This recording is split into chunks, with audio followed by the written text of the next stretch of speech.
Bueno, buenas tardes, bienvenidas y bienvenidos. Muchas gracias por venir a esta sesión de Policy Dialogues del Johns Hopkins University, Universitat Pompeu Fabra Public Policy Center. Policy Dialogues es una serie de seminarios interdisciplinarios sobre temas de gran importancia en las sociedades actuales, que enfatizan las propuestas políticas y de cambio social. Forman parte de la iniciativa del Public Policy Center para hacer más accesible y interdisciplinario el conocimiento sobre la elaboración de políticas públicas y sus efectos sobre la calidad de vida y bienestar de las poblaciones. Se pueden ver todos los vídeos completos de las sesiones anteriores en nuestro canal de YouTube. Hoy tenemos la gran oportunidad de aprender y conversar sobre los logros, los retos y el futuro de los movimientos feministas con 3 expertas en género y feminismos, cada una con una distinta especialidad y trayectoria. Para empezar, Jule Goicoechea, que es doctora en filosofía, actualmente profesora de teoría política en la Universidad del País Vasco y miembro del Centro Internacional de Estudios de Género de la Universidad de Oxford. También es editora de la colección de libros de pensamiento Lisipe. ¿Lo he pronunciado bien? ¿Sí? Vale. Columnista y colaboradora habitual en medios de comunicación nacionales y internacionales, y es cofundadora del grupo de teoría de crítica Viva. Después tenemos a María Rodó Zárate, que es profesora del Departamento de Ciencias Políticas y Sociales de aquí en la Universidad Pompeu Fabra. Hizo su maestría en estudio de mujeres, género y ciudadanía y es doctora en geografía. María coordina el grupo de investigación en género y desigualdades aquí en la UPF y su investigación se centra en el estudio de las desigualdades sociales desde una perspectiva interseccional, espacial y emocional. Y finalmente presento a Guiomar Rovira Sancho, que es doctora en Ciencias Políticas, área de Comunicación y Política. Actualmente es profesora agregada de la Universidad de Girona y es autora de 5 monografías, la última de ellas sobre el movimiento Me Too. Ha vivido 28 años en México, donde ha sido profesora titular de la Universidad Autónoma Metropolitana en la Ciudad de México. Guiomar es especialista en movimientos sociales y en comunicación, feminismos y redes digitales. También tengo el placer de presentar a las 2 moderadoras de hoy, Ángela Londoño López y Priscila González Yáñez. Ángela es periodista y antropóloga con un máster en políticas públicas y sociales. Y Priscila es consultora de igualdad en Igualia, periodista y cofundadora de Equality, el podcast, un espacio en el que se sensibiliza y se visibilizan las desigualdades de género en el mundo laboral. Muchas gracias a todas las ponentes y moderadoras por vuestra participación en este acto. Y para empezar la sesión doy la palabra a Ángela. Gracias, Seif. Bueno, buenas tardes a todas. Muchas gracias por acompañarnos en esta nueva sesión de Policy Dialogues, también a las personas que están conectadas en línea. Gracias especialmente a Yule, a María y a Guiomar. Esta sesión la voy a moderar con Priscila y al final de las intervenciones habrá una sesión de preguntas, de reflexiones o ideas que quieran compartir. Así que las invitamos a todas a que participen, también a las personas que están conectadas. Bueno, nos complace mucho compartir este espacio para dialogar y reflexionar sobre un tema tan importante, especialmente en este contexto de crisis política, crisis climática y especialmente crisis humanitaria. Y lo que nos convoca aquí hoy es hablar de feminismos, políticas, luchas y desafíos. Y es que en este contexto el movimiento feminista y los derechos de las mujeres pues están en constante riesgo. Y cada vez pues están en más peligro por una constante polarización social y económica, consecuencia de un capitalismo salvaje, el incremento del nacionalismo. Un ejemplo en Europa es, yo esto no lo sabía, pero Desde 2015 se celebra un foro que se llama el Foro de una cumbre demográfica en Budapest, y es un foro de políticas conservadoras donde cada año se reúnen líderes políticos europeos, religiosos y supuestos expertos, y la idea es hablar sobre políticas conservadoras y hablar sobre los valores de la familia y la importancia de procrear. Em, y cada vez son más las organizaciones que recogen fondos para apoyar esta agenda política antiderechos, y esto viene en aumento especialmente en países europeos como España, Italia, Alemania y Polonia. Y bueno, yo pues no puedo dejar de hablar del caso latinoamericano. En Argentina, el presidente Milei pues prohibió el uso del lenguaje inclusivo y la perspectiva de género en su gobierno. También eliminó el Ministerio de la Mujer, y todo su gabinete es abiertamente antifeminista. Eh, pero bueno, no quiero empezar esta intervención siendo tan pesimista, pues porque los que tuvimos ayer el privilegio de escuchar a Angela Davis nos recordó que esta es una lucha constante, y pues también el feminismo es una lucha global, y quiero también resaltar algunos ejemplos. Pues el movimiento Me Too, una movilización que surgió en las redes en contra del acoso sexual. Está también el ejemplo aquí en España con la selección femenina de fútbol, que además de que es un ejemplo que ya lleva muchos años, pues movilizó mucho en muchos países, no solo en Europa, sino en Latinoamérica, en África, eh, y puso de nuevo la discusión sobre el deporte y los derechos de las mujeres, además de todo lo que ya ha conseguido la selección femenina española. Y por último, está el movimiento de Marea Verde en Latinoamérica. Este movimiento tiene como símbolo el pañuelo verde, que es un guiño y un homenaje a las madres y abuelas de Plaza de Mayo. Así que bueno, no hablo más yo. Y con esta pues introducción quería preguntarte, Yule, ¿cuál crees que ha sido los avances más significativos del movimiento feminista en los últimos 5 años a nivel global y local, y cuáles crees que son los principales desafíos? ¿Y esto en un minuto? Vale. Vale. En realidad, yo más que irme 5 años atrás, me iría 10. Que yo creo que es más bien cuando empieza, ¿no?, un poco la cuarta ola feminista a ya cristalizarse a nivel efectivamente mundial, ¿no? En diferentes países, absolutamente que no tienen nada que ver en principio, que no aparentemente, aunque luego obviamente te das cuenta de que el patriarcado es tan global como el capitalismo y el colonialismo, ¿no? Y por eso mismo esta cuarta ola se está dando pues, en todos los sitios donde hay patriarcado colonial, ¿no?, capitalista. Y esto lo digo porque, de nuevo, muchas veces se trata al patriarcado como si fuera un cúmulo de sucesos violentos y anecdóticos que se te van acumulando, ¿no?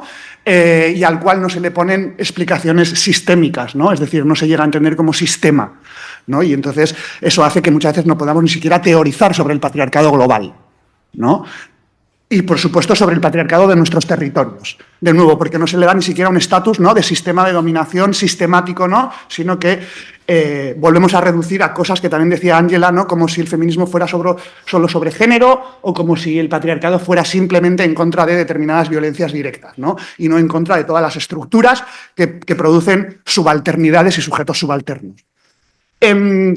Respecto a los últimos 10 años, yo diría, primero, claro, a la hora de analizar los cambios que ha habido, son un montón. A mí me gustaría centrarme sobre todo en dos. Uno es en el discurso y en la cosmovisión, y el otro en la organización.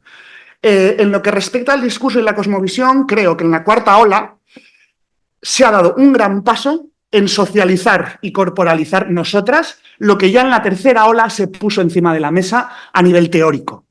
Y, por supuesto, lo que se puso ya en práctica, es decir, todos los movimientos sociales de los años 60, 70 y 80, incluido el movimiento trans, ¿no?, y el LGTBI, hoy es el día en que efectivamente han conseguido que todo su marco se socialice ya y deje de ser simplemente una minoría periférica, ¿no?, y que realmente se haya puesto por lo menos en el centro de lo que es el discurso feminista, ¿no? Entonces eso es mucho. Respecto a la cosmovisión, de nuevo, es importante porque creo que en esta cuarta ola, como decía antes, ¿no? Se ha conseguido, por un lado, creo, integrar todos los análisis que venían del marxismo en general, no me voy a meter ahora, es decir, de la izquierda y específicamente del marxismo más que del anarquismo, y todas esas luchas, de nuevo, creadas en torno, ¿no?, al socialismo, al sindicalismo, etcétera. Creo que hoy es en día, en la cuarta ola, que vemos cómo todos estos discursos, si no integran ya el patriarcado, ya quedan un poco flojos, ¿no? Y esto se ha conseguido ahora. Esto en los 70 todavía era una lucha por parte de las feministas que estaban en ese momento produciendo, ¿no? Hoy en día ya queda mucho más claro que si vamos a hablar de dominación o de bienestar o de democracia, tenemos que hablar de feminismo, de patriarcado y de colonialismo y no simplemente de capitalismo, ¿no? Entonces, eso es uno de los avances. Pero, bueno, dos. Segundo, eso lo hemos visto, por ejemplo, en las movilizaciones de esta cuarta ola, ¿no? En el País Vasco en concreto, porque es verdad que, aunque es una ola global, luego en cada territorio adquiere formas diferentes y estrategias diferentes, y esto en el País Vasco, por ejemplo, lo hemos visto en la manera de organizarse el propio movimiento. Ha cambiado absolutamente de cómo se militaba en los años 80-90, eso en general en todos los movimientos sociales, obviamente, del siglo XXI, a cómo ahora se organiza. Y esto lo hemos visto muy bien, que ya hablaré después, porque nosotras hemos organizado hace 5 meses una huelga general feminista, la primera huelga general feminista que se hace a nivel mundial, porque es general, no es una huelga feminista, sino que es general, luego os explico. Y entonces, para organizar eso, la manera en que hemos construido, digamos, las alianzas y las diferentes asambleas, los diferentes grupos, es absolutamente novedoso. ¿Por qué? Novedoso en el sentido de que también se hace en Chile y en otros sitios, quiero decir en el País Vasco y en España en concreto, ¿no? De nuevo, por un lado, porque se han cogido técnicas del sindicalismo tradicional, ¿no?, para llevar la huelga adelante, pero por otro lado se ha hecho con un discurso ya que no tiene nada que ver con el discurso tradicional del sindicalismo, ¿no? Es decir, esta huelga la han organizado las putas, las trabajadoras domésticas, o sea, nada que ver. Las blanquitas también, obviamente, ¿no? Pero quiero decir, la clase trabajadora y la clase racializada, a veces hablo de clases, yo cuando hablo de racialización y de sexualización también, ¿vale? Porque para mí los hombres, las mujeres, las racializadas, las blancas son clases sociales, no son clases naturales, son clases políticas. Y entonces ha conseguido por primera vez unir los diferentes estratos, digamos, dentro de la clase trabajadora en una huelga con un discurso absolutamente, para mí, transgresor, de nuevo, que incluía todos los discursos LGTBI y la idea muy importante, y con esto termino, la idea muy importante, por ahora termino, que es que esa idea de Beauvoir en la tercera ola, de no nacemos mujeres, nos hacemos, que luego se va a trabajar mucho en los años 70, 80 con Butler, Wittig, muchísimas, Curiel, Capnal, etcétera, es ahora cuando, de nuevo, yo creo que se empieza a entender, pero ya es mucho, que nos hacemos, que no nacemos. Porque sigue costando mucho a la gente, teóricamente dicen, vale, no nacemos, nos hacemos. Pero luego la gente no lo tiene muy claro, ¿no? Es como, ¿cómo nos hacemos? Porque yo veo hombres y mujeres. Digo, ¿cómo se hacen materialmente? Tal. Entonces, ahí una de las ideas, y como digo, cierro, es que la división que hasta ahora había cogido mucha fuerza en la tercera ola, que era lo material versus lo cultural, o lo material versus lo simbólico, o las políticas de identidad y reconocimiento versus las políticas de redistribución, esta dicotomía se está rompiendo, absolutamente, ¿vale? Porque se está entendiendo que lo simbólico y la identidad es algo material y estructural, que no estamos hablando de ideas, ni de almas, ni de conciencias, como decía también Ahmed el otro día en la feria. Las identidades son estructurales y son materiales, se hacen materialmente. Y ahora la pregunta será, ¿qué tipo de materia somos? ¿No? ¿Qué tipo de materia semiótica o simbólica somos? Esto ya lo dejo para más adelante. Por ahora, estas dos cositas.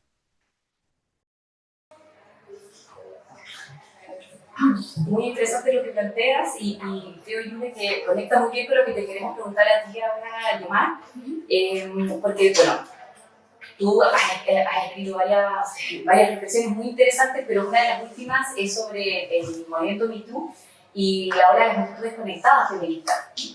Y Yule también ya nos hablaba un poco de esos últimos 10 años y de esta última ola. Queríamos saber un poquito que nos compartieras tu análisis respecto a esta globalización digital. Ha permitido que esta cuarta ola sea más democrática, más abierta, más plural, más diversa, Tú que conoces muy bien el caso de Latinoamérica, porque has estado allá también viviendo mucho tiempo, ¿cuál es el sello de esa cuarta ola feminista en Latinoamérica, por ejemplo? ¿Qué diferencias tiene con el resto del mundo? Si nos pudieras contar un poco más cómo lo ves tú. Antes que nada, muchas gracias por la invitación bueno, la paradoja de estar hablando de estos temas tan bonitos mientras tiene lugar un genocidio en Palestina, ¿no? Entonces eso es como siempre muy conmovedor y forma parte de la reflexión sobre qué está pasando en el mundo, ¿no? Qué momento paradójico vivimos en el cual podemos hablar de un avance brutal del feminismo, de una cuarta ola del feminismo, de un feminismo en red, como yo digo, en cierta manera, en esta reflexión sobre esta nueva ola, un feminismo que utiliza de forma intensiva los instrumentos de la técnica de las redes digitales, etcétera, justo también en el momento en que las redes se han convertido en el mayor negocio extractivo del mundo y, digamos, quienes mueven las redes son, por supuesto, hoy en día ya las grandes corporaciones tecnológicas, ¿no? Que realmente tienen más poder que muchos estados juntos y ingresan más dinero bueno, que el Producto Interno Bruto de la mayoría de los países, ¿no? Entonces, en ese momento paradójico en que tenemos que más de la mitad de la humanidad está conectada a Internet, eso es una cifra de 2015, ¿no? A partir de 2015 la mitad de la humanidad tiene acceso a Internet a través de teléfonos móviles o como sea, ¿no?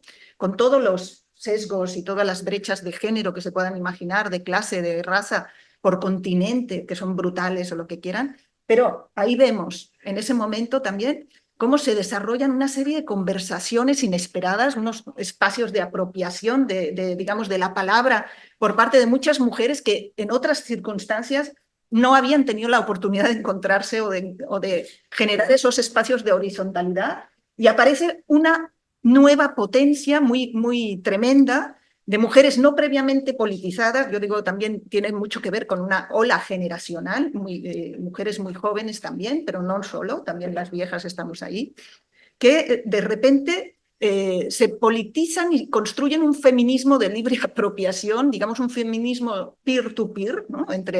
En esos espacios de la conversación digital, que hacen de alguna forma que jatean el feminismo organizado, ¿no? Lo que podían ser las organizaciones más estables, la larga continuidad de una lucha feminista, y la llevan más allá, la desbordan por todos lados, ¿no?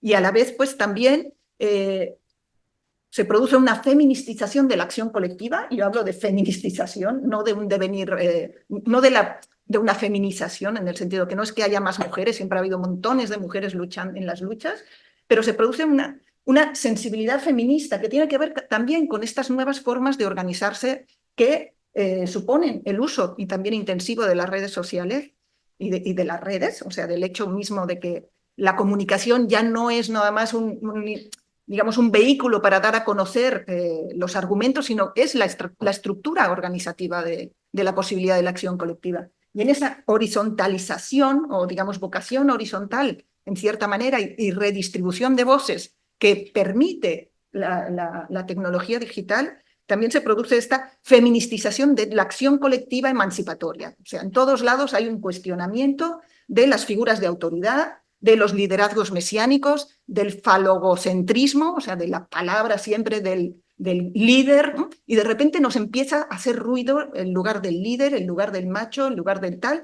y entonces también implosionan los movimientos sociales por dentro, como decía Julen, ¿no? Porque en el fondo el feminismo pasa a estar en la agenda principal de toda acción y toda movilización política. Y entonces, pues esta cuarta ola, para mí también son 10 años, o sea, para ponerle una fecha de arranque, como viniendo de América Latina, por supuesto, sería el ni una menos, el hashtag ni una menos, además, o sea, que es, pero que es un hashtag, pero a la vez no se puede banalizar lo que es un hashtag. Es un hashtag que viene del poema de Susana Chávez, una madre de una chica víctima de feminicidio, cuando ella estaba buscando justicia para su hija, que además fue asesinada también la madre, la poeta, y que escribió el poema Ni una más, ¿no? Entonces viene de los casos de Ciudad Juárez de finales de los 90 y principios de los 2000 en México, y que es apropiado por un hashtag también contra el feminicidio. Entonces, la gran importancia de poner en el centro qué es un feminicidio, de construir además la categoría jurídica, política y de combate contra las violencias a partir de la realidad del feminicidio, me parece que es una de las grandes aportaciones de esta ola desde América Latina. Y no nada más eso, sino, perdón por enrollarme mucho, también diría la gran relevancia de las mujeres que luchan, ¿no? Toda esa ola brutal de mujeres que luchan, que no necesariamente se quieren identificar directamente con el feminismo, porque ven a veces en el feminismo pues una especie de voluntad patriarcal o paternalista, ¿no? De un feminismo más blanco, más urbano, más europeo, etcétera, etcétera, pero que están en todos lados construyendo nuevos referentes civilizatorios incluso, ¿no? Y ahí estoy hablando de los feminismos indígenas, de los feminismos comunitarios y de toda esta nueva potencia de cómo abrir la vida y cómo pensar el cuerpo-territorio. La gran aportación de la noción de cuerpo-territorio me parece también América Latina, sin duda, nosotras. Digamos, en esa potencia de entender que los cuerpos no son simplemente cuerpos individuales, no son subjetividades, digamos, que se pueden tomar de una en una, sino que son cuerpos atravesados por muchas violencias, no por una y por una condición estructural, digamos, que es sobre todo el despojo y la violencia continua. Poner eso en el centro y además abrir la agenda de los feminismos a todo tipo de problemas y identidades y pensar los cuerpos feminizados más allá de lo biológico, me parece que también ha sido una de las grandes aportaciones para construir esta ola feminista transnacional, global, que ha compartido un enorme repertorio de acción colectiva y también un enorme repertorio de marcos, ¿no? A través de estos hashtags que son lemas, que son ni una menos, que son MeToo, que son, digamos, lo que hablabas tú del pañuelazo, ¿no? O sea, el verde, son símbolos compartidos que nos dan la potencia agregativa de ir más allá del espacio concreto y sumar frente a esta violencia brutal, que por supuesto es una respuesta a la potencia y a la fuerza y a la posibilidad que se muestra, ¿no? O sea, lo que vemos es la contrainsurgencia, estamos en la contrarrevolución contra una insurgencia brutal que plantea una transformación civilizatoria a todo nivel. Muchas gracias. Bueno, y con esto, bueno, quería decir que me da mucho gusto ver una mesa con mujeres hablando de feminismo, porque algo que puede sonar muy obvio muchas veces no pasa. Para sensibilizar, he buscado casos y a veces feminismo y hombres hablando y yo digo, bueno, ¿en qué momento vamos a...? O sea, qué bueno que haya habido un fin de semana donde vemos a muchas mujeres connotadas hablando de temas de feminismo y de género, porque no es algo que pase muy a menudo, ¿no? Necesitamos que pase mucho más para empezar los cambios. Solo me dio muchas ganas de decir eso cuando las veo a ustedes y todo lo que ha sucedido el fin de semana en Barcelona. Para esta segunda ronda de preguntas que queremos hacerles con Ángela, cuando estamos preparando con Ángela esta entrevista recordamos esta frase bueno, que a todos le va a sonar como no olvidéis jamás, o no olviden, diría yo, que bastará una crisis política, económica o religiosa para que los derechos de las mujeres vuelvan a ser cuestionados. Estos derechos nunca se dan por adquiridos, debéis permanecer vigilantes toda vuestra vida, ¿cierto? Simone de Beauvoir lo dice con mucha claridad y han pasado décadas de esa frase y hoy viendo nuestro contexto político y social podemos decir, wow, o sea, tenemos que seguir vigilantes todavía para defender derechos adquiridos, pero también para avanzar mucho más, ¿no? Y aquí te quería preguntar, Julia, a ti, pero también las siguientes preguntas van a estar vinculadas, que hablábamos con Ángela que a veces el ser humano estar vigilantes y estar como siempre cansa, agota, ¿no? Siempre estar ahí, a ver, voy a estar protegiendo el derecho en mi casa, cuando es la comida familiar, cuando converso de política, cuando estoy en el trabajo, cuando voy a votar. O sea, constantemente estar activa como activista y agota a veces un poco. Entonces, la pregunta que te quería hacer, porque tú también haces propuestas muy interesantes al respecto, es cómo salimos de esta democracia patriarcal en la que estamos, que muchas veces nos olvidamos ponerle ese apellido que tú muy bien le pones cada vez que le nombras, y migramos hacia una democracia real, hacia un Estado igualitario, feminista, no sé qué nombre ponerle. ¿Cómo hacemos esa transición para no tener que estar siempre alerta, siempre vigilante, y que este sistema, esta democracia patriarcal nos haga ir hacia atrás o nos inmovilice? Vale, Estado feminista. Pero antes de meterme en eso, quiero hacer un comentario sobre la pregunta anterior, que está en relación a lo que ha dicho María, ¿no? Porque muchas veces es decir, el feminismo es una lucha política, no es una campaña de marketing, no es un anuncio. Ergo, no le va a ir a todo el mundo mejor si ganamos poder, como ha dicho ella, porque no sería normal, es que no sería sano.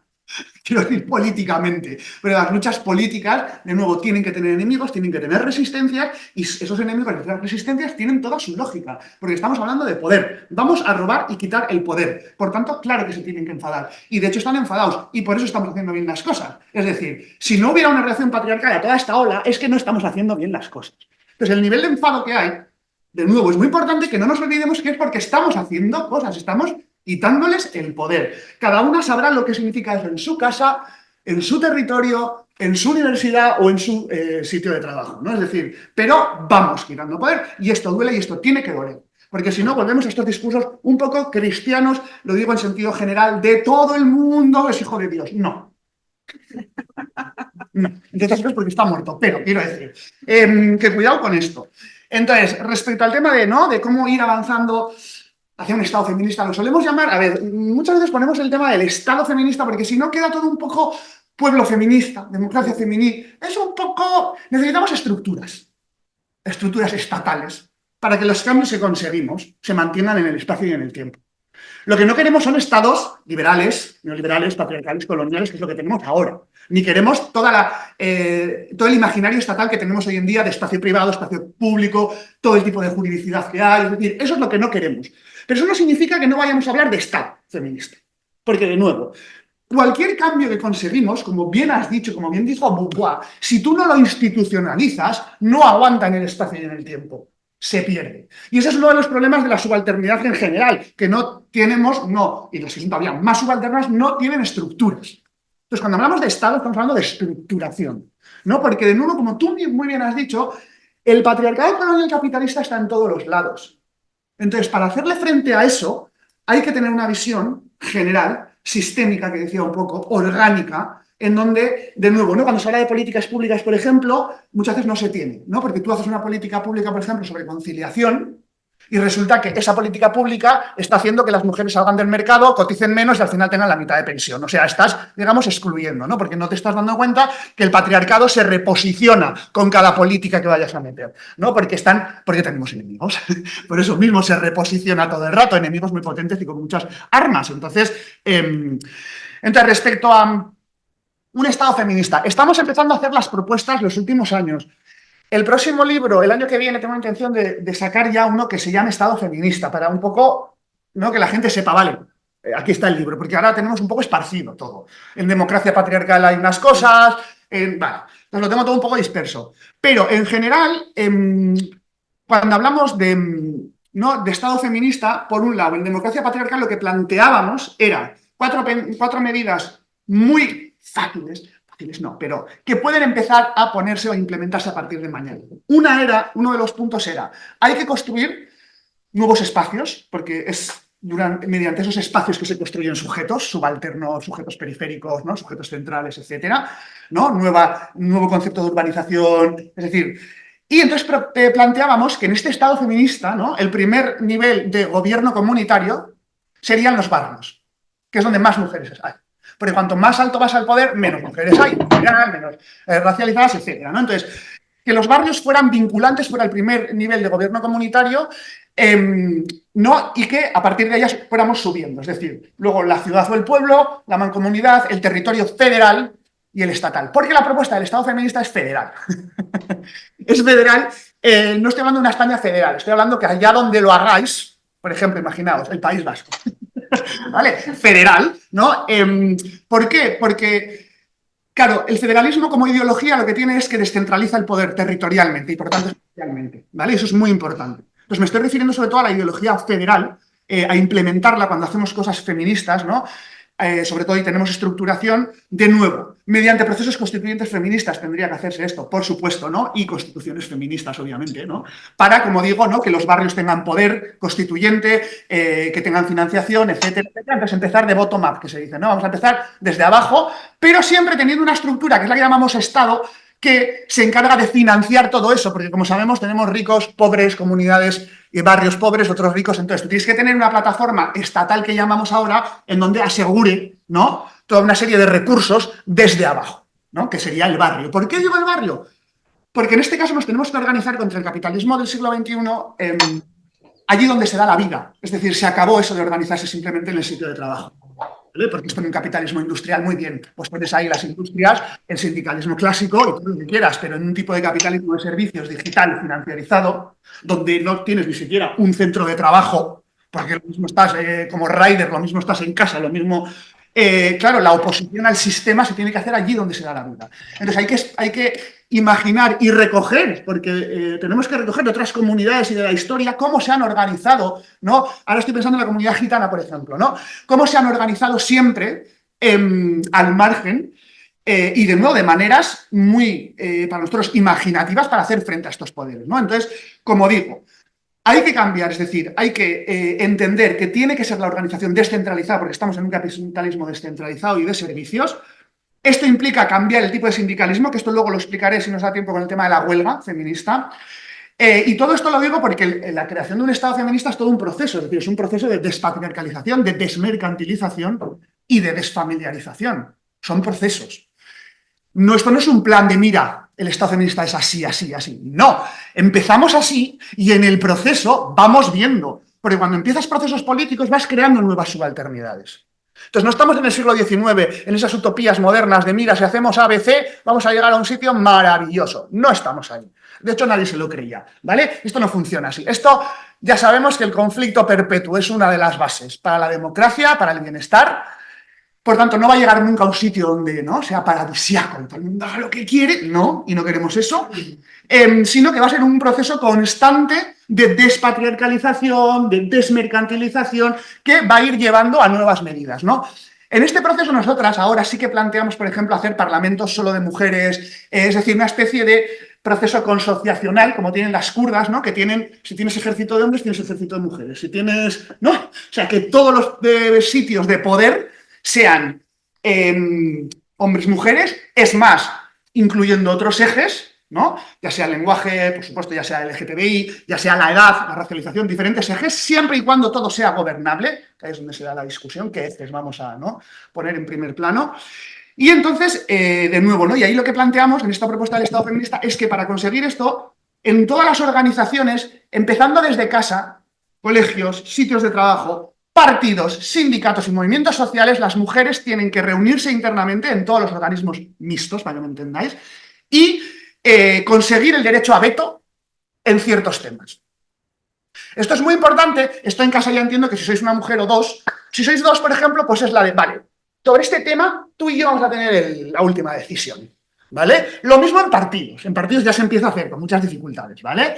Crear mesas feministas, en los sindicatos también, en donde haya temas que sí o sí lo decidan el grupo feminista de la organización mixta y que tengan la última palabra, ¿vale? Entonces esto es muy importante, el poder de veto. ¿Por qué? Porque en este momento el veto lo tienen los hombres y la patronal. Entonces este veto, que ya existe, porque muchas veces la gente cuando digo esto se queda como, vetos no, perdón. Estamos hablando de un Estado feminista, estamos hablando de que va a haber coacciones, ¿vale? Y estamos hablando de que va a haber vetos, porque el poder, es decir, la subalternidad, nunca va a dejar de ser subalternidad si no utiliza diferentes estrategias y no solo la pedagogía. Necesita coacciones, necesita instrumentos, ¿no? Entonces, por eso decimos Estado y no nos solemos hablar de pueblo.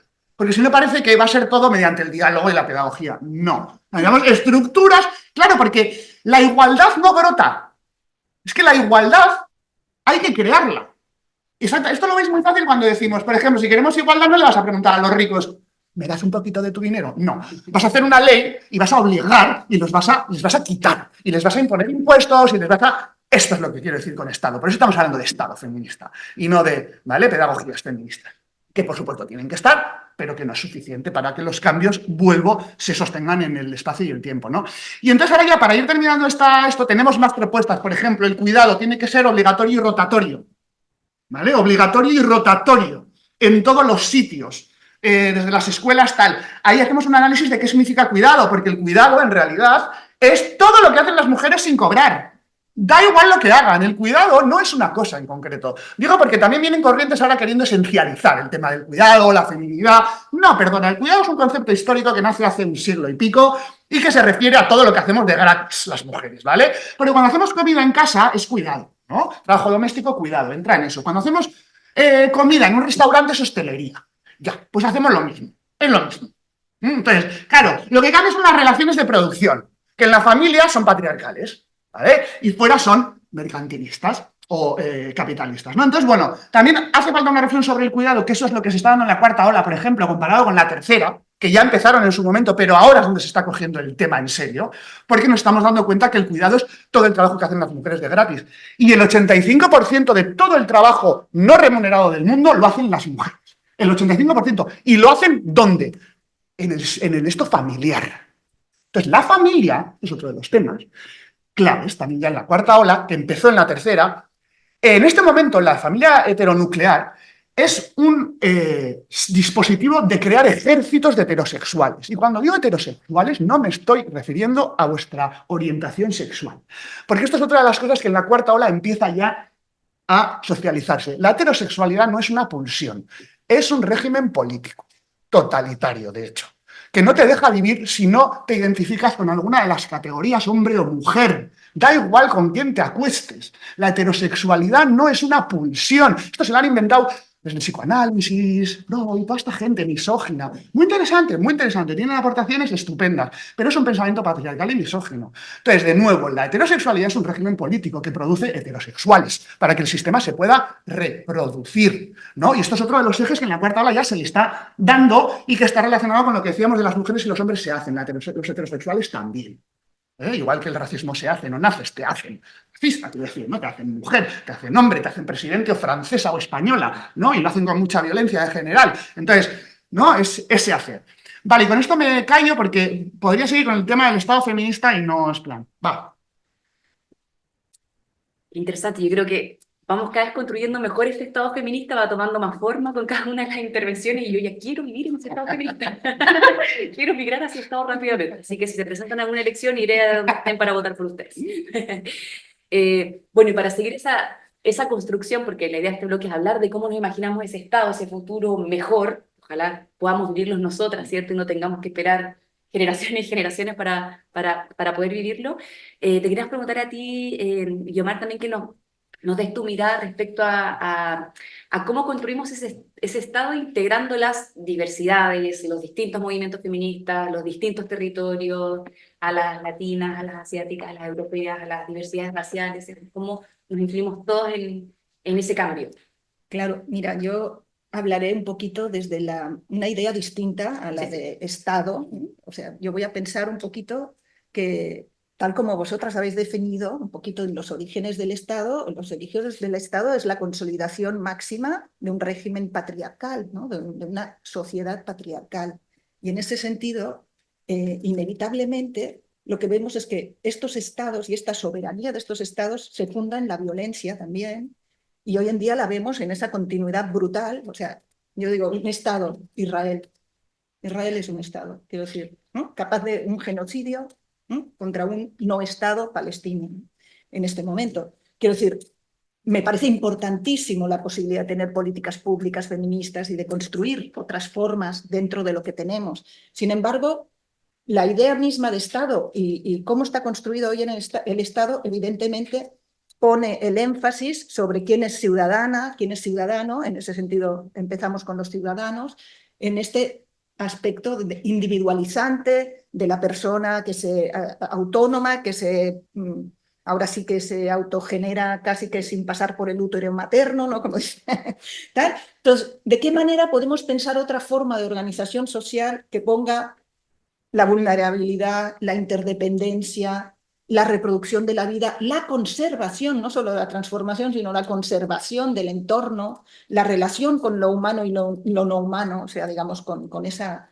ecología, con esa importancia de nuestro medio? ¿De qué manera podríamos soñar con deconstruir o construir o formar otras formas de Estado? Porque cuando yo oigo hablar del Estado, me acuerdo de un hashtag que fue el Estado, que apareció pintado en el Zócalo de la Ciudad de México con letras gigantescas, ¿no? cuando desaparecieron 43 estudiantes de Ayotzinapa. Entonces, ¿qué quiere decir ese fue el Estado? ¿No? Apareció ese hashtag pintado en el Zócalo de la Ciudad de México con letras gigantes que además luego se grabó con un dron y se multiplicó y se esparció por todo el mundo en las redes sociales para denunciar un hecho, ¿no? Un hecho que además se ha denunciado continuamente, el feminicidio. La categoría misma de feminicidio trabajada, que es un triunfo digamos, de las luchas feministas y de las víctimas y de las familias que están, y de las madres que han estado reivindicando, y también las juristas, pues justicia para sus hijas, ¿no? En la categoría misma de feminicidio pone en el centro que el Estado es el perpetrador de alguna forma. El Estado es el que autoriza la posibilidad de que exista el feminicidio.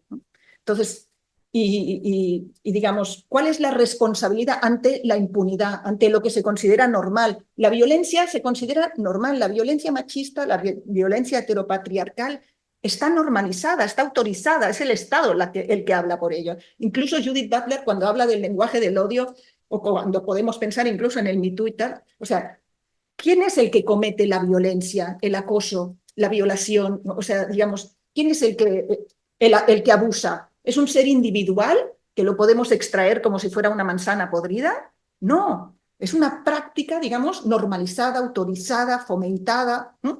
Digamos, invisibilizada también y naturalizada por todo un aparato que incluye el aparato de justicia, el aparato de impunidad, que incluye, digamos, todos estos cuerpos de hombres armados, todas estas cofradías, ¿no? Digamos, de violencia, de solapamiento, de ejercicio del poder, ¿no?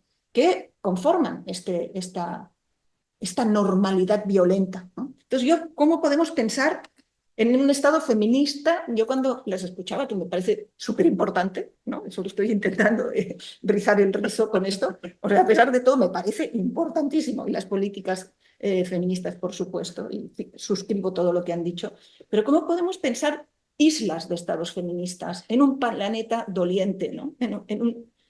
Digamos, o sea, tenemos en México el 99% de impunidad en casos de feminicidio. O sea, digamos, ¿qué es eso, no? ¿Cómo reformamos el Estado? Y a la vez yo estoy a favor de que tengamos ahora una presidenta mujer y que tengamos en la Ciudad de México también una jefa de gobierno mujer, ¿no? Y feministas y de izquierda, ¿no? Parece fundamental, no es suficiente. Me parece que no sé, ¿no? ¿Cómo podemos pensar el Estado feminista cuando la soberanía misma del Estado, que es la soberanía de la violencia, está hoy en día atravesada y superada por la violencia estructural del capitalismo global, del capitalismo financiero y de estas grandes corporaciones que tienen muchísimo más poder que los Estados? O sea, el crimen organizado, por ejemplo, en el caso mexicano y en el caso de América Latina, digamos, no es un problema de México, no es un problema que se pueda solucionar agarrando y extrayendo el elemento pernicioso. Es un problema global, es un problema de todas y de todos, ¿no? Digamos, del mundo entero. Y eso no es algo que esté pasando lejos, es algo que está pasando aquí y ahora. Y además, México en ese sentido es el futuro de lo que nos viene, ¿no? Siempre ha sido el futuro. Entonces, ¿qué pasa con eso? ¿Qué reflexión podemos hacer? ¿Qué Estado podemos construir? O más bien hay que abolir, por ejemplo, ¿no? O sea, medidas como abolir las armas, abolir las guerras, ¿no? Pensar en medidas globales. O sea, yo sí deliro, porque yo sé que es delirante lo que digo, pero si no, no le veo, o sea, veo islas de estados feministas en el norte global, ¿no? ¿Cómo podemos construir,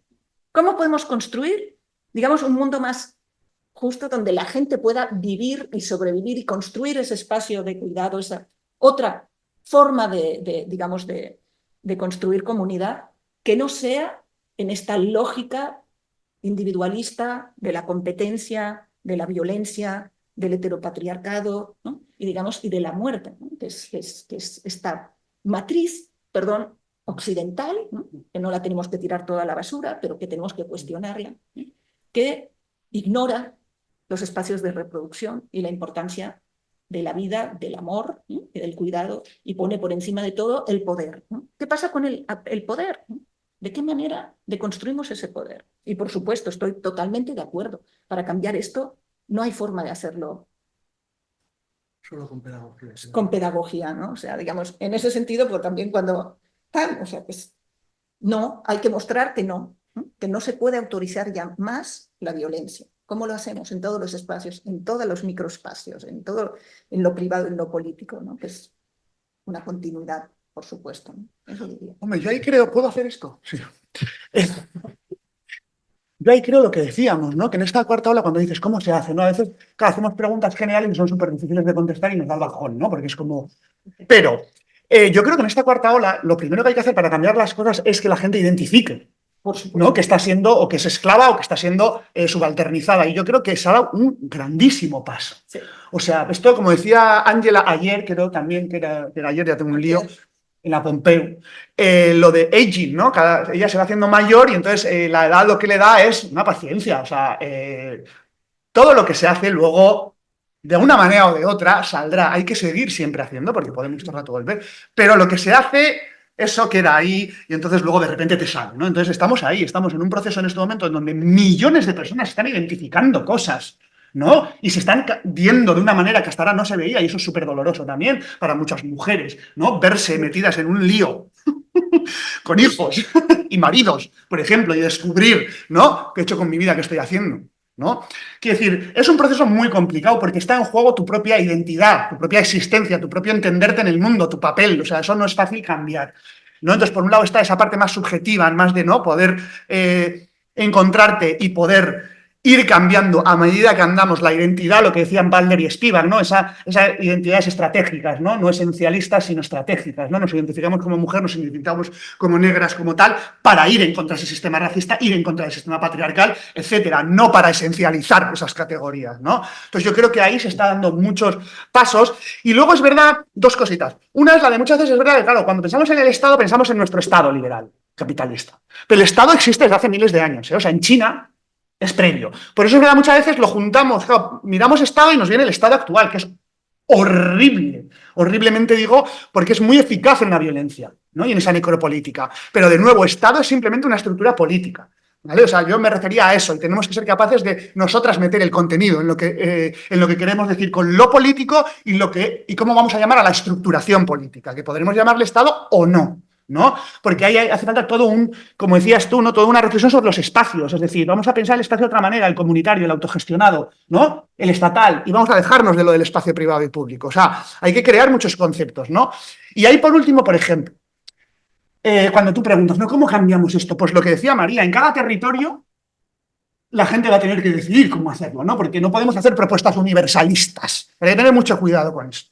Muchísimo cuidado, porque esto es una de las del legado de la Revolución Francesa. Entonces yo entiendo la universalidad como derechos humanos universales, pero ya, porque todo el resto de universalidades son hegemonías. O sea, son tipos de dominación en donde lo particular se convierte en algo que representa a todo el mundo, ¿no? Y sabemos muy bien con el sujeto champiñón, el sujeto universal, que es un hombre blanco profesional, o sea, ahí no tiene universal nada. Entonces ahí, por eso decíamos, pues como en la huelga feminista, ¿qué hemos intentado?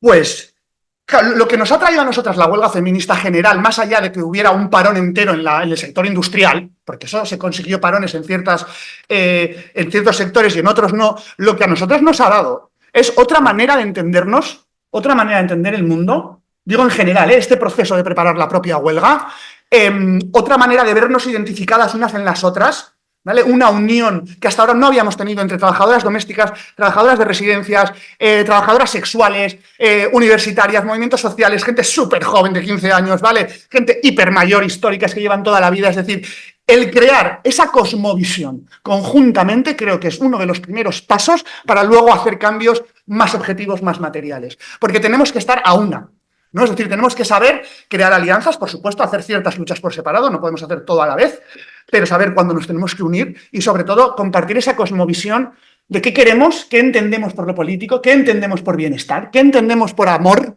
por afección, ¿no? Porque otro de los temas, de nuevo, siempre se relaciona la violencia con el Estado. La comunidad es muy violenta, siempre ha sido violenta. Las comunidades humanas son súper violentas y el Estado es violento porque la comunidad es violenta. Lo que pasa es que el Estado es muy eficaz, pero es muy eficaz para crear bienestar y para crear genocidio. Eso es lo que tiene el Estado. Por eso quiero decir, porque es muy eficaz, porque tiene estructuras. Entonces, es lo mismo eficaz para crearte todo un sistema de salud público y asegurarte que el aborto es gratuito, porque te crea médicos en la universidad pública, te crea toda una serie de instituciones, es decir, pone las condiciones materiales para que realmente el aborto sea gratuito, o me da igual lo que te curen de cáncer, quiero decir, y todas esas estructuras hay que hacerlas. Hay que hacerlas, eso quiero decir, ¿no? Y muchas veces cuando hablamos de comunidades no llegamos a visualizar que hay que hacer todas esas estructuras, que necesitas todo un sistema de salud público, que necesitas todo un público comunitario, autogestionado, todo un sistema de salud y de educación, etcétera, ¿no? Entonces, todo eso, de nuevo, yo creo que es lo que estamos haciendo en la cuarta ola, compartir e ir identificando cada vez más cómo funciona el sistema de dominación, ¿no? Capitalista, patriarcal y colonial, y creo que es el primer paso. Lo siento por esta introducción a esta intervención. No, muchas gracias. Yo me quedo un poco con este tema de lo violento, porque pues para ir entrando como un poco al cierre, y lo decía Priscila en un principio, que hay un desgaste, pues los movimientos feministas o en general los movimientos pues se mantienen también porque muchas personas se dedican de forma voluntaria, pero hay un sistema muy violento que desgasta día a día, y pienso también en estas mujeres del sur, mujeres indígenas, que por eso es tan importante, tú lo decías, el término de cuerpo-territorio, porque literalmente se pone el cuerpo, y sé que hablar pues de generalidad pues no sirve, pero quiero preguntarles como desde sus territorios, como desde lo que conocen, y perdón la insistencia, pero también se lo preguntaban a Ángela, como después de tantos años, cómo ella sigue resistiendo y cómo sigue como en este activismo y cómo sigue, o sea, después de tanto tiempo. Quiero preguntarles a ustedes, a las tres, cómo seguir. Sí, no, yo traía una frase de una colectiva que se llama Las Siempre Vivas, que es transitar el dolor, organizar la rabia, defender la alegría. Me parece que es clave, ¿no? O sea, ¿y cómo seguimos? Yo, sinceramente, a mí lo que me interesa es iluminar con generosidad, si es lo que yo puedo hacer, toda lucha y todo espacio que signifique un pequeño cambio, una pequeña esperanza, y hacerla existir como tal, soplar sobre todas las brasas que estén prendidas, todas, ¿no? O sea, en ese sentido, me parece que es como una vocación de o sea, no tenemos tiempo de rendirnos, sin duda. Entonces, pues siempre, y la otra cosa que me parece fabulosa, y es que hemos logrado construir a nivel, y yo siento que a nivel global, una amistad política entre mujeres. Y eso es clave, porque hemos aprendido a escucharnos, a decirnos yo te creo, a decirnos yo también, y digamos a construir estas comunidades también capaces de articularse incluso sobre el dolor, ¿no? Yo pienso en las familias, las madres de desaparecidos en México, ¿no? Que digamos, que mueve esa fuerza de gente que en el dolor más extremo de la violencia más brutal, ¿no? Es capaz de salir y luchar por encontrar, por buscar, por exigir, ¿no? Ya ni siquiera exigir justicia, exigir encontrar a tus... O sea, pues ¿qué mueve?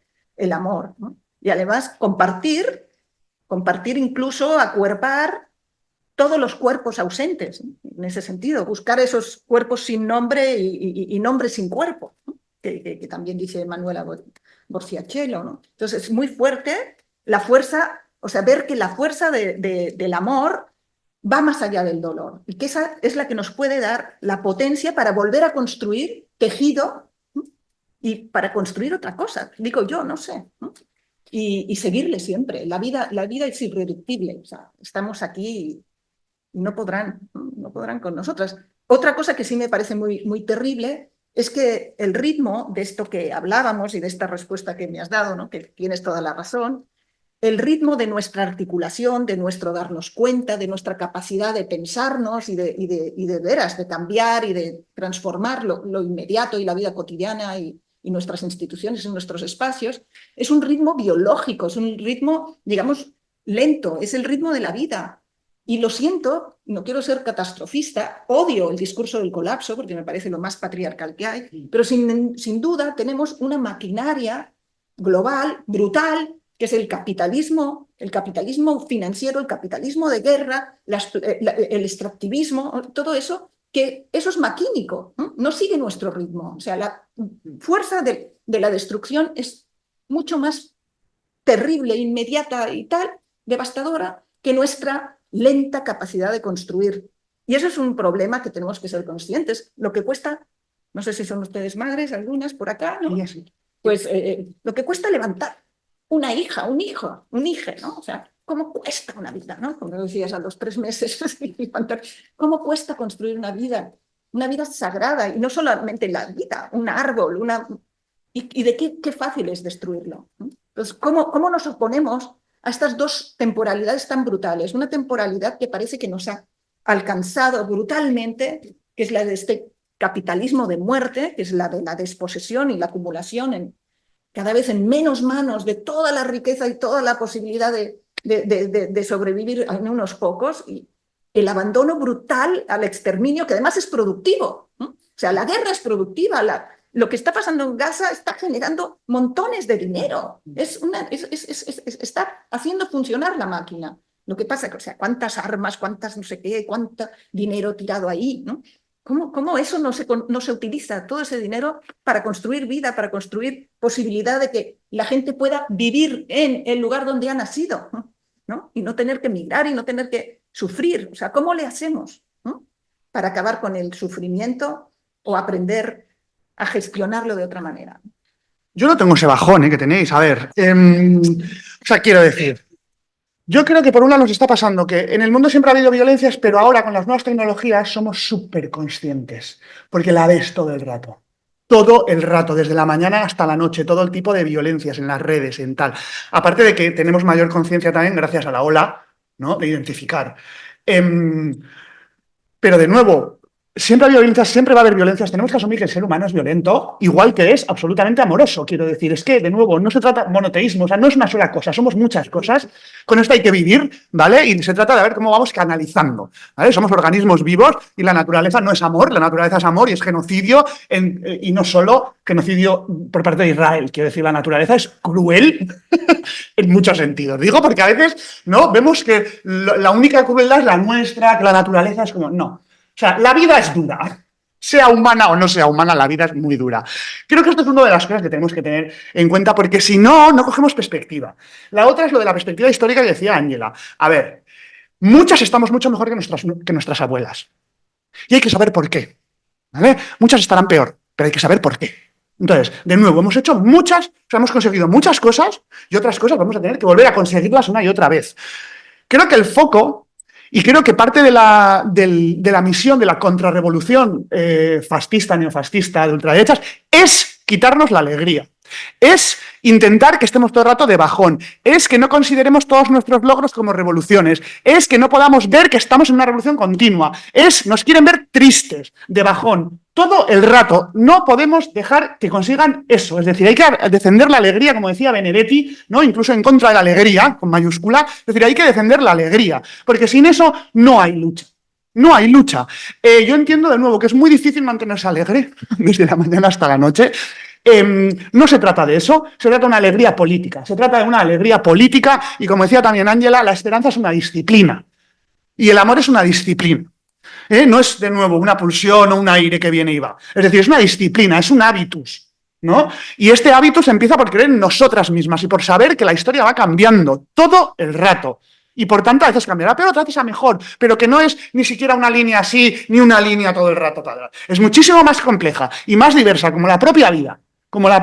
Y es inmensa. Y por tanto creo que tenemos que aprender a pensar en lo político, en la historia y en todo de manera muchísimo más múltiple. Porque, de nuevo, tendemos a ese monoteísmo, a esa especie de pensamiento patriarcal que ha reducido la vida, y eso lo decía Vandana Shiva el otro día en la CIDA, ¿no? O sea, han reducido toda la modernidad con cosas también estupendas que ha traído, ¿eh? No quiero aquí ser ahora absolutista.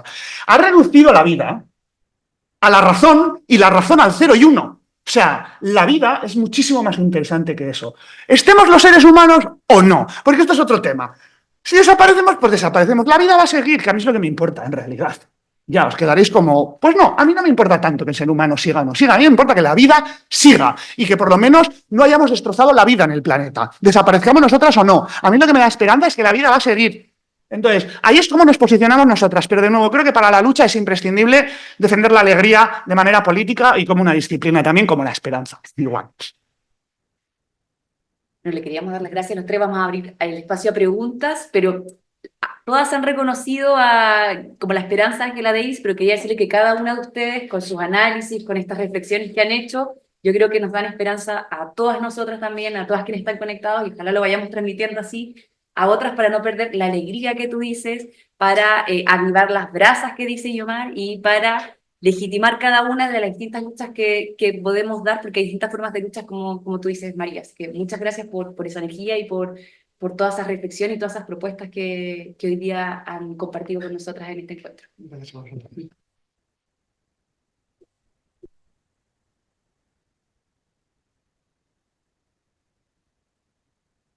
Muchas gracias. Ahora abrimos el turno de preguntas. Bueno, antes que nada, muchísimas gracias a las tres. Realmente para mí es algo incómodo, ¿no? Voy aprendiendo. Caí en tu libro Estallidos, que me lo mandó un tutor que tengo, y bueno, realmente me voló la cabeza. Empecé a repensar todo lo que estaba haciendo. Vuelvo a lo que decías vos el tema este de la Revolución Francesa, el humanismo, el luminismo, ese relato monoteísta, lineal, con un claro, ¿no? Antes había un paraíso, se intentaba hacer un paraíso en la tierra, hagamos un paraíso en el cielo, planteaba la religión, hagamos un paraíso en la tierra. Mi pregunta va, cuando vos decís, por ejemplo, el Estado feminista, y ahí es donde la cosa se me complica un poco, porque digo, no vamos hacia lo mismo, digamos, que plantearon estos autores, que creo que concuerdo plenamente en las cosas de la modernidad, creo que estuvo muy bien, pero también toda la semilla que escondió el patriarcalismo, colonialismo. ¿No está esa semilla ahí por parte del feminismo? Y después también pienso, ¿no? ¿Hay realmente un cambio de paradigma? ¿Se está cuestionando el capitalismo? ¿Se está cuestionando otras formas de organización que no sean el Estado? Digamos, ¿eso está en el feminismo? Porque realmente yo estoy tan nervioso de hablar con ustedes, porque me siento muy como, no sé, como raro, pero me encanta y quiero seguir por ahí, porque siento que aprendo y me deconstruyo. Y me cuestiona la cotidianidad y un montón de espacios. Pero mi pregunta va por ahí, si realmente un Estado feminista no es lo mismo que se planteó en los autores anteriores, y por otro lado, ¿qué lugar ocupa el poshumanismo, por ejemplo? Esas son cosas que se están tocando, están ahí, todo el lado, desde el lado feminista, ¿no? Claro. Bueno, muchas gracias. Vale, yo entiendo, por eso utilizamos... ¿Esto cómo vamos a hacer? ¿Respondo o hacemos todo preguntas y...?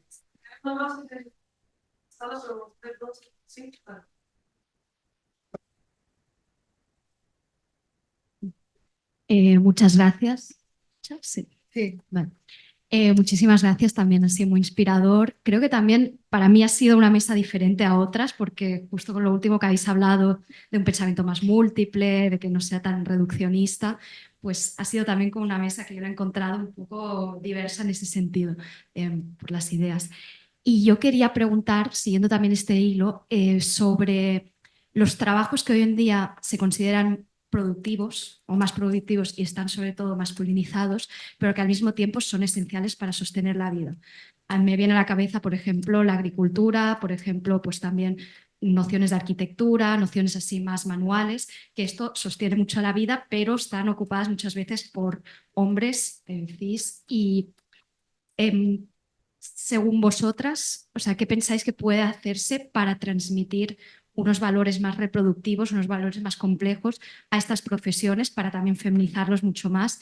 Y, por ejemplo, la agricultura, y Vandana Shiva ya también habla sobre los procesos en la agricultura, cómo se está reduciendo la vida mucho en ese sentido porque se apuesta por un modelo agrícola que reduce la vida, pues cómo se puede inculcar valores diferentes. No sé si tiene que ser a través de la fuerza de la constitución esta feminista o si también tiene que haber una parte más cultural para realmente hacer esta transición, porque creo que desde los propios espacios feministas muchas veces no se está considerando estos sentidos. Y eso sería mi pregunta.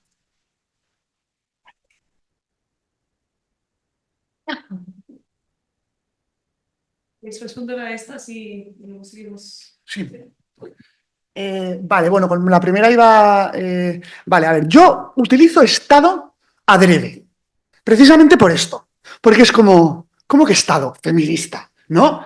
Porque de nuevo, es que tenemos que, por un lado, las mujeres no hemos tenido acceso a lo político en mayúsculas, ¿vale?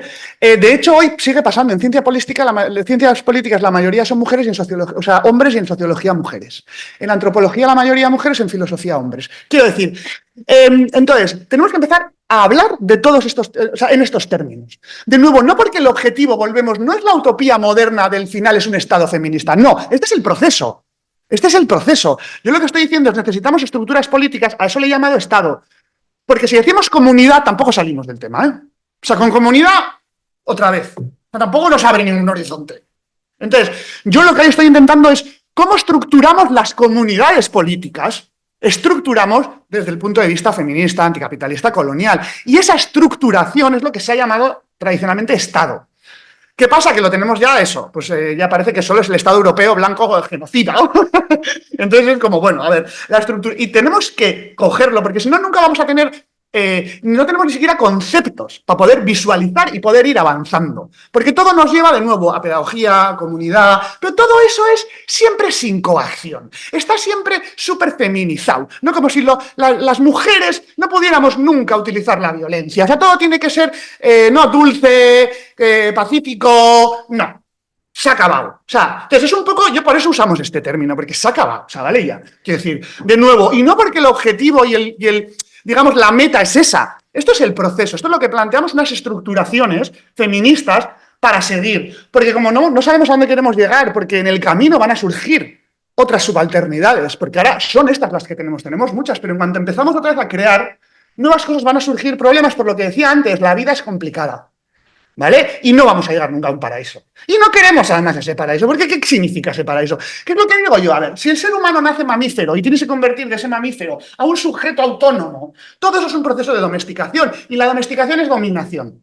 Le podemos llamar de una manera o le podemos llamar de otra, pero eso es dominación. Lo que pasa es que tú puedes dominar, es decir, manipular y crear sujetos con mucha menos violencia. Esa es la cuestión, ¿vale? Violencia directa e indirecta, porque cuando hablo de violencia también parece que solo hay violencia directa. No, la familia heteronuclear es violencia, el sistema educativo es violencia. Es decir, lo que hay que hacer es pulir mucho el concepto de violencia y hablar de diferentes violencias, ¿no? Y de cómo se estructuran esas violencias, porque de nuevo, siempre tendemos a creer que la violencia es algo malo y exterior. No. ¿No? Y esto lo dicen también Spivak y tal, la maldad está dentro, no es siempre un malo exterior, ¿no? Que esto le ha gustado mucho al pensamiento patriarcal, ¿no? El mal siempre está ahí, el capitalismo es un mal ajeno, eso es un mal... No perdona. Que el que viola no es el capital, son los hombres, quiero decir. O sea, entonces, ¿no? Por eso, siempre un poco de...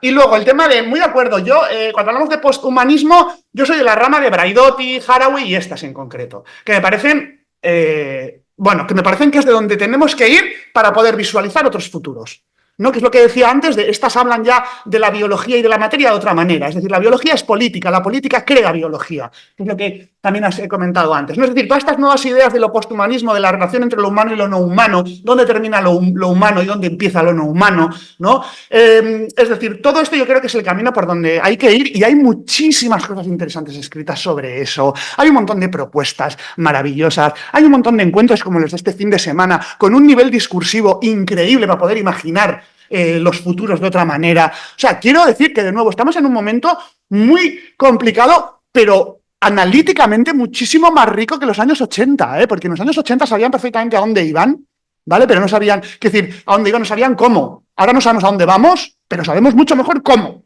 Entonces, analíticamente, de nuevo, creo que estamos en un buen momento, y suele pasar, porque suele pasar estas cosas en crisis normalmente. Bueno, yo sobre el tema del Estado quiero decir algo más también.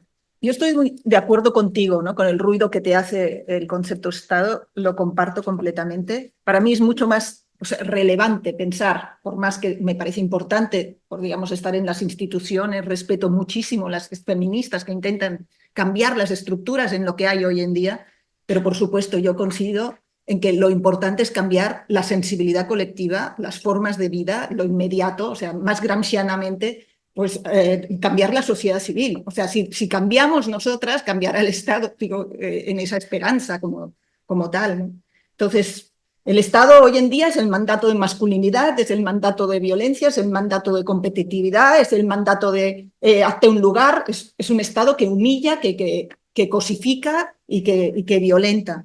Entonces, ¿de qué manera podemos responsabilizarnos, volviendo a Haraway, maravillosa, ¿no? O sea, dar una respuesta hábil, responsabilidad, ¿no? Ante los problemas que nos aquejan, cómo podemos sanar, cómo podemos cuidar, cómo podemos actuar en lo inmediato, en lo que nos permite nuestro entorno, nuestra vida, nuestros afectos, la gente que nos rodea, ¿no? ¿Hasta qué punto podemos actuar? Y en ese sentido, pues la relación con todo, ¿no? Con las profesiones, con el trato de la tierra, imagínate, ¿no? O sea, la relación con la tierra. Y en ese sentido también por eso yo decía, como algo muy importante, es cambiar la matriz, digamos, o sea, hay que deconstruirnos también. ¿Desde qué lugar miramos? ¿Desde qué lugar sentimos? ¿Desde qué lugar deseamos? ¿No? Porque sí, sin duda, estamos formateadas en esta cultura patriarcal, en esta cultura de la violencia, en esta cultura capitalista. Entonces, por ejemplo, viniendo de las culturas, o sea, de los pueblos indígenas, etcétera, hay otras formas de tener una relación, de considerar, o sea, ni modo, aquí hicimos el desencantamiento del mundo, la modernidad es el desencantamiento, perdón, hay que reencantar el mundo. ¿Y qué quiere decir reencantar el mundo? Pues entender que la tierra, el aire, el agua, todo esto también somos nosotros, también tiene vida, es el cuerpo es territorio y el territorio es tu vida, no eres tú y ajena a lo que pasa a tu alrededor, digamos, y entonces, ¿de qué manera entonces desde un cuerpo territorio que se concibe en continuidad y en responsabilidad, se piensan las casas, se piensa la agricultura, ¿no? Y los cuerpos feminizados no están sometidos y pueden también aportar sus reflexiones, sus necesidades, ¿no? Los cuerpos excluidos pueden estar ahí, ¿no? Sin exclusiones, al revés, ¿no? Haciendo propuestas y modificando qué es lo bueno, qué es lo correcto, ¿no?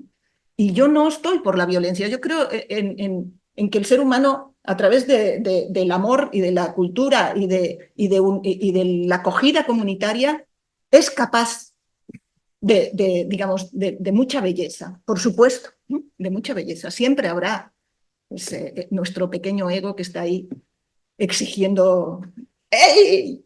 Soy yo, ¿no? Pero si nos damos eso, si somos capaces de darnos eso, de mirarnos, de encontrarlo y de sentirlo, se nos va a pasar la angustia de exigirlo y de imponerlo, ¿no? Veme, ¿no? O sea, y violencia, ¿no?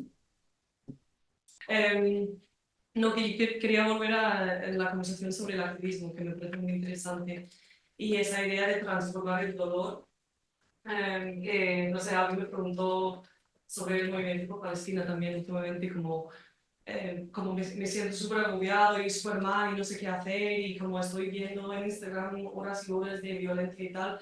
Y pues estamos hablando de cómo el activismo puede ser también una forma de terapia, de procesar lo malo que estamos viendo y la violencia que estamos viendo y convertirla en algo positivo, también de crear como redes y formar una comunidad donde estés a través de este dolor común. No sé, que me pareció muy interesante como hablar de eso. Y entonces la pregunta, pues igual un poco más para Guiomar, que ahora, como con lo que está pasando con las redes, que cada uno tiene un algoritmo hecho para él o ella, entonces todos estamos viendo un mundo diferente, con una lente, una perspectiva diferente, y estamos cada vez más en burbujas más separadas y como que no entendemos, y uno piensa que el otro es comunista, la otra piensa que el otro es racista, el otro es un nazi, feminazi, el otro, ¿sabes? Como que cada vez no estamos viendo el otro como humano, como complejo y como,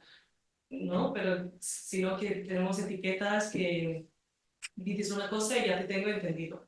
Entonces quería preguntar como en ese contexto y el contexto del manosfera, como hay tantos chicos y hombres como en este mundo súper hipermasculino y violento, ¿cómo podemos llegar a las otras personas que no son feministas o no se identifican con este movimiento feminista?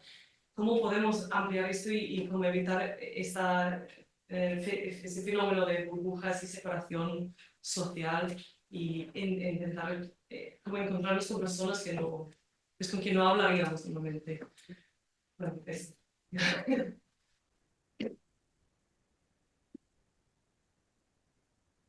Bueno, muchas gracias a las tres por este interesantísimo diálogo y también a las dos moderadoras y a ti, Aid, por la presentación. En esta idea, mi pregunta o mi reflexión tiene mucho que ver con lo que comentaba ahora mismo Aid, ¿no? Esta idea de construir contra estos desánimos este mundo tan terrible que estamos viviendo, ¿no? Y tiene que ver con el tema de las redes. Se ha hablado un poquito de las redes. Las redes no son nuestras, pero las usamos, ¿no? Las usamos para cosas positivas, a pesar de que también vehiculan una cantidad de desinformación, de odios y de problemas que son bastante terribles. Pero la pregunta tiene que ver, creo que con lo que decías, Aid, porque cómo construir alianzas políticas y además con estructura, como decía Jule, porque esto es esencial, ¿no? Los movimientos suben, bajan, se desaniman, crecen, aparecen, desaparecen. Pero claro, necesitamos mucha estructura y además necesitamos alianzas.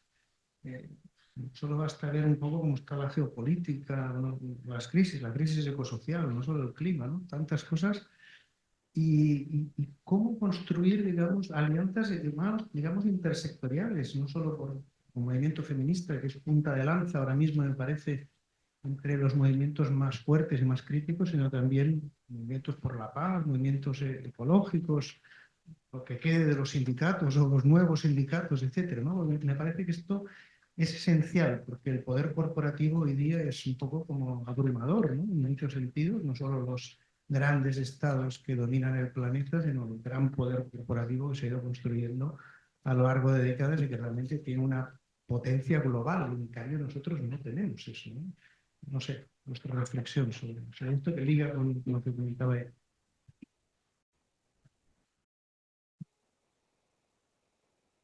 Bueno, si quieren empiezo yo con el tema de redes, ¿vale? Y un poco con los activismos, ¿no? Me encanta cómo lo has planteado, ¿no? Porque incluso pues, en muchos casos se habla del feminismo como o sea, el activismo feminista que ha sido una salida para no ir a terapia, ¿no? O sea, en lugar de terapia, activismo feminista. Y es muchísimo más sanador y más potente y más empoderante a la larga y más feliz, ¿no? Nos construye subjetividades más capaces, ¿no? En ese sentido, pues es imprescindible. Bueno, en el caso de México y en el caso de las familias, las madres de desaparecidos o de víctimas de feminicidio, etcétera, lo que es alucinante es ver cómo el dolor individual se puede convertir en dolor colectivo y en amor, ¿no? Pero para eso hay que salir, ¿no? O sea, hay testimonios, o sea, yo he escuchado testimonios de, bueno, o sea, encerrada en casa debajo de la cama llorando todo el día y no poderse mover, ¿no? Hasta el día que te mueves y encuentras otra mamá que está igual que tú, ¿no? Entonces, como que ahí acoges el dolor de la otra y eres capaz de moverte.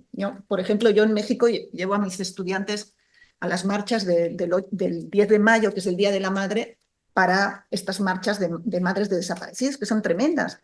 Y entonces, ¿qué hacemos? Pues nos pone, o sea, los estudiantes se ponen de hijos, o sea, las madres los abrazan. Es muy fuerte porque cuesta mucho hacer eso. O sea, cuando alguien está sufriendo mucho, tendemos a rechazar ese dolor porque parece que se nos pueda contagiar, que nos pueda afectar, ¿no? Y a la vez es mentira, eso es miedo. Cuando te acercas al dolor y lo abrazas y lo acoges en colectivo, ese dolor se convierte en potencia. Y en potencia de salir a la calle, de ver, por ejemplo, madres que dicen, no, es que mi amiga no puede ir hoy y yo voy con los 3 carteles de mi hijo y del 2 más que no pueden venir, ¿no? Y vas ahí, y es socializar y convertir el dolor en amor, porque además es muy fuerte cuando se dice, pues eso, ¿por qué nos movilizamos? ¿Por qué nos movemos? Porque los amamos, ¿no? Porque los amamos, o sea, es tan fuerte ver eso, desde lo más terrible que te puede pasar en la vida, ver la potencia política que también, o sea, la vida es irreductible, por eso siempre va a haber esperanza mientras quede una viva, ¿no? Entonces, el activismo es lo que nos puede permitir sobrevivir a esta barbarie y esta impotencia que sentimos, ¿no? Lo que pasa es que todo está estructurado de tal manera, como tú dices, ¿no? Para que no sintamos solamente impotencia, y la impotencia nos lleva al encierro, al miedo, al verlo y a sentir que no se puede hacer nada, ¿no? Pero aunque sea irte a la acampada, pegar 4 gritos, o sea, intentar hacer algo, ¿no? Hacer algo y con otras, ¿no? Para mí me parece que eso es como la importancia, lo que podemos seguir, tejer en colectivo siempre, ¿no? Y las redes no son nuestras, pero las usamos. Me encantó la frase porque así es, ¿no? Las redes son tóxicas, hoy en día están organizadas para extraer datos, para mantenernos, para generar adicción y para individualizarnos, ¿no? Para crear esas subjetividades aisladas, temerosas y con necesidad de exhibición, ¿no? De reconocimiento, de tal. Entonces, está tremendo el negocio de datos hoy en día, el colonialismo mismo de lo que es el extractivismo de datos, de la tecnología, de todo esto, ¿no? Entonces, sin embargo, y además una cosa de las más terribles es como la extrema derecha, la manosfera, todo esto está movido por montones de dinero, porque recuerden que primero han sido los usos activistas los que le han dado sentido y fuerza política a las redes sociales, ¿no? Desde el primer Internet. Siempre ha llegado primero el activismo, ha mostrado la potencia emancipatoria de la comunicación y después han llegado, ¿no? Lo que yo le llamo tecnopolítica de determinación, ¿no? De contrainsurgencia, que es todas estas habilidades que han desarrollado desde el activismo, las inducimos de forma ya no orgánica, sino mecánica, ¿no? Y a través de comprar bots, de manipular redes y de formar influencers. Hay escuelas, la extrema derecha tiene sus escuelas de influencers para que contaminen este espacio, ¿no? Con fake news y con todo. Entonces, ¿cómo le hacemos? Bueno, para mí es bien importante porque las formas de activismo de hoy en día tienen que ver con esta potencia de ser red, ¿no? O sea, lo que yo llamo multitudes conectadas, que son capaces de tomar las calles, de irrumpir, de poner temas en la agenda, como las multitudes conectadas feministas desde 2015. Pero luego el problema de estas multitudes conectadas es la falta de continuidad, ¿no? Que si no derivan en lo que también podríamos llamar redes activistas que mantengan el fuego y mantengan los momentos de latencia, porque no se puede estar en lo político no como acontecimiento, no es en lo político como continuidad ni como institución, sino cómo mantenemos eso, pues tienen que construirse redes activistas que sostengan los momentos de latencia para el siguiente estallido de alguna forma, porque si no, digamos, la intermitencia es muy, muy difícil. Y también estas redes son utilizadas y son movidas para generar pues estas ofensivas de la extrema derecha que tocan, evidentemente, a esta subjetividad herida, humillada, que es la que tenemos hoy en día, en esta precarización de la vida. Entonces, no hay muchas soluciones. Son tiempos muy paradójicos, ¿no? De potencia y a la vez de brutalidad. Respondiendo a la pregunta que iba por las redes, pero también has preguntado por las alianzas. Entonces, yo aquí es donde voy a poner un ejemplo. Alianzas, has preguntado. Bueno, pues por ejemplo, para hacer la huelga esta general que hicimos, creamos, porque en esta huelga feminista por primera vez estaban llamados, en esta huelga general feminista estaban llamados los hombres también. Es decir, los hombres han participado en la preparación de la huelga, no tanto como hubiéramos querido, pero bueno, es la primera vez. Entonces, lo que hemos hecho es, por un lado, crear asambleas de barrio, ¿vale? Es decir, la base de la organización y del día de la huelga eran las asambleas de barrio, que eran mixtas y no mixtas, es decir, dependiendo luego de la fuerza de cada barrio, ¿vale? En nuestro caso, por ejemplo, en Donosti sí que teníamos, algunos barrios muy potentes, entonces teníamos asambleas mixtas donde estaban también los hombres, y entonces íbamos hablando, ¿no? del día, de cómo preparar el día, y luego las no mixtas donde se tomaban las decisiones, ¿vale? Donde están solo mujeres. O trans, es decir, donde no hay hombres cis enteros, ¿vale? Para que nos entendamos. Y ahí es donde se toman las decisiones. Eso por un lado. Luego había otra dimensión que era la intersindical, que es donde se reunían las portavoces del movimiento feminista autónomo con los sindicatos, ¿vale? Para ir, claro, porque es una huelga general, entonces tienes que utilizar a los sindicatos, que son los que llaman la huelga y los que tienen que preparar por cada sector a su gente para hacer esa huelga. Entonces esto se llamaba la intersindical, ¿vale? Que es donde se llevaban las decisiones tomadas en los barrios, luego en los pueblos y en las ciudades, a esa intersindical para ya, con los sindicatos acordar, pues quiénes van a pedir los permisos, qué va a pasar con las multas, ¿no? Y cómo vais a hacer en vuestros sectores todo el proceso de la huelga, toda la socialización y tal. En lo industrial ha sido lo más difícil, pero bueno, ya se han dado pasos, ¿vale? Y luego teníamos una tercera mesa ¿Dónde están las trabajadoras domésticas en concreto? ¿Por qué? Porque las trabajadoras domésticas es un sector que por primera vez está ahora creando sindicalismo feminista. Es decir, como no entraban en el sindicalismo clásico, porque tú no tienes un patrón habitual, ¿no? Que esto del sindicalismo industrial en principio no va en contra de esa patronal. Entonces están ya desde hace unos años, y no es nuevo, es decir, esto viene de largo, pero ahora es cuando están cristalizándose. Entonces, había una mesa específica para todas esas sindicatos y asociaciones de trabajadoras domésticas. Y en todo eso también se le ha puesto mucha fuerza a la alianza con las trabajadoras sexuales. Y entonces han estado desde el primer momento organizando las huelgas en los barrios también, ¿vale? Como parte del movimiento feminista. Porque aquí hay que tener en cuenta que cuando hablamos de movimiento feminista, una cosa es el feminismo autónomo, el movimiento autónomo, otra cosa es el movimiento feminista donde yo soy partidaria de meter a todas las mujeres feministas, aunque estén en sindicatos o estén en partidos, es decir, a toda la gente que se moviliza, ¿vale? Como movimiento, que se moviliza regularmente. Y por eso hay que tener en cuenta, claro, que para hacer este tipo de alianzas, ¿no?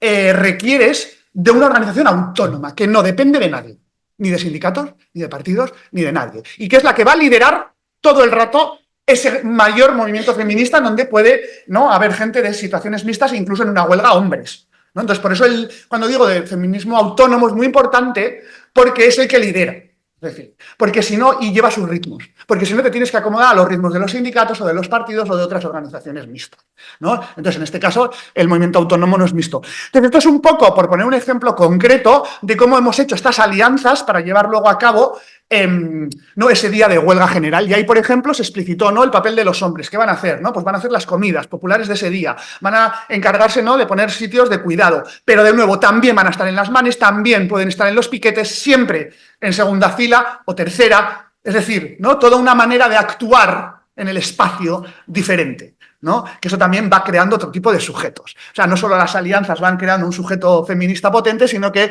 también vas transformando lo que es ser hombre, ¿no? Porque no les dejas hablar, o no les dejas hablar tanto, o, ¿no? Lo que decía antes, ¿no? Que hay que poner ciertas coacciones, de nuevo, en este caso además explicadas, asumidas, ¿no? De si haces esto te vamos a parar, ¿no? O si en la manifestación coges un espacio que no te corresponde, se te va a llevar atrás, ¿no?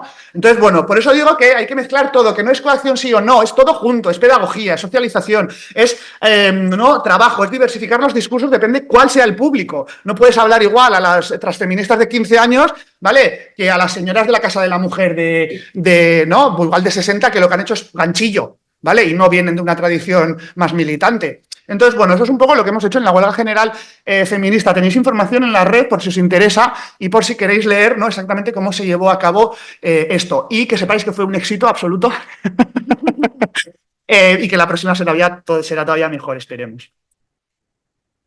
Muchísimas gracias de nuevo a Yule, a María y a Yomar, Priscila. Si están de acuerdo y si alguien no se animó a preguntar o surgen preguntas después, podemos hacerles llegar las preguntas. Vale, muchas gracias a todos. Gracias. Gracias.